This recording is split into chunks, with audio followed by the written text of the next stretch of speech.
CPM നഷ്ടപ്പെട്ട സ്വാധീനം എല്ലാ ജനവിഭാഗങ്ങളിലും തിരിച്ചുപിടിക്കാൻ വേണ്ടി പോകുന്നത് ഇപ്പോഴുള്ള സർക്കാരിൻ്റെ കാപ്പട്യം, അവർ പറഞ്ഞതും ഇപ്പോൾ പ്രവർത്തിക്കുന്നതും എന്താണ് എന്നതിൻ്റെ കൂടി വെളിച്ചത്തിലാകും.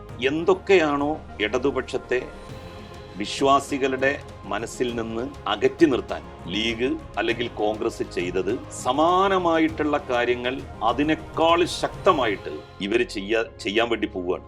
അതിൻ്റെ അടയാളങ്ങൾ ഇപ്പൊ തന്നെ തുടങ്ങി.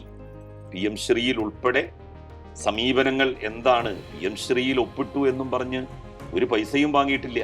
അന്ന് ഒപ്പിട്ടത് ശരിയായില്ല എന്ന് സർക്കാരിന് ബോധ്യമുള്ളത് കൊണ്ടാണ് അവിടെ വെച്ചത് വേണ്ട എന്ന് വെച്ചത്. അതിൻ്റെ 2ാം ഘട്ടത്തിലേക്ക് ഇനി പ്രവേശിക്കേണ്ടതില്ല എന്ന് തീരുമാനിച്ചത്. അപ്പോൾ അങ്ങനെയുള്ള ഒരു കാര്യത്തിൽ എടുത്ത നിലപാട് ഇപ്പൊ എവിടെ പോയി? വന്ദേ മാതരം പാടുന്നതുമായി ബന്ധപ്പെട്ട പ്രശ്നങ്ങളിൽ ഗവർണർ നമ്മളുടെ സർവകലാശാലകളെ മുഴുവൻ കാവ്യവൽക്കരിക്കാൻ വേണ്ടി ശ്രമിക്കുന്ന കാര്യങ്ങളിൽ പോലീസ് ഭാവിയിൽ എന്തൊക്കെ ചെയ്യും, പോലീസിൽ നിന്ന് ഇവർ പ്രതീക്ഷിക്കുന്നത് പോലെ ഉള്ള ഒരു സമീപനം തങ്ങൾ പ്രതിനിധാനം ചെയ്യുന്ന ജനവിഭാഗങ്ങൾക്ക് കിട്ടും എന്നാണല്ലോ ഇവർ കരുതുന്നത്. അത് കിട്ടാത്തൊരു സാഹചര്യം. കാരണം പോലീസിനെ സംബന്ധിച്ചിടത്തോളം അങ്ങനെ മതം നോക്കിയിട്ടോ സമുദായം നോക്കിയിട്ടോ ഒന്നുമല്ല അവർ പെരുമാറുന്നത്. അവരടിച്ചാൽ, അവരെ ആക്രമിച്ചാൽ, അവരേത് സമുദായക്കാരനായാലും അവർ തല്ലും. അത് തല്ലുമ്പോൾ ഇന്ന പേരുള്ള ആളാണ്, ഇന്ന മതത്തിൽപ്പെട്ട ആളാണ്.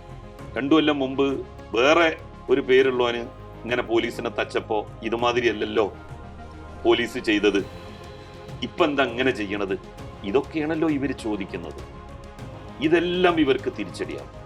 എന്തൊക്കെ CPM-നെ ഒറ്റപ്പെടുത്താൻ വേണ്ടിയിട്ട്, ഇടതുപക്ഷത്തെ ഒറ്റപ്പെടുത്താൻ വേണ്ടിയിട്ട് ഇവർ പ്രചരിപ്പിച്ചിട്ടുണ്ടോ അതെല്ലാം ഇവർക്ക് തിരിച്ചടിയാകുമെന്ന് മാത്രമല്ല, അത് അതിനേക്കാൾ ശക്തമായി അവർ പ്രതിനിധാനം ചെയ്യുന്ന ജനവിഭാഗങ്ങൾക്ക് അതിന്റെ ബിറ്റർനെസ് അനുഭവിക്കേണ്ടതായിട്ട് വരും. അപ്പൊ അവർ തിരിച്ചറിയും. കാരണം കമ്മ്യൂണിസ്റ്റ് പാർട്ടിക്ക് കാപ്പട്യം, അവര് മനസ്സിലുള്ളത് തുറന്നു പറയും, അഭിനയിക്കൂല, റീൽസ് എടുക്കാൻ നിന്നു കൊടുക്കൂല.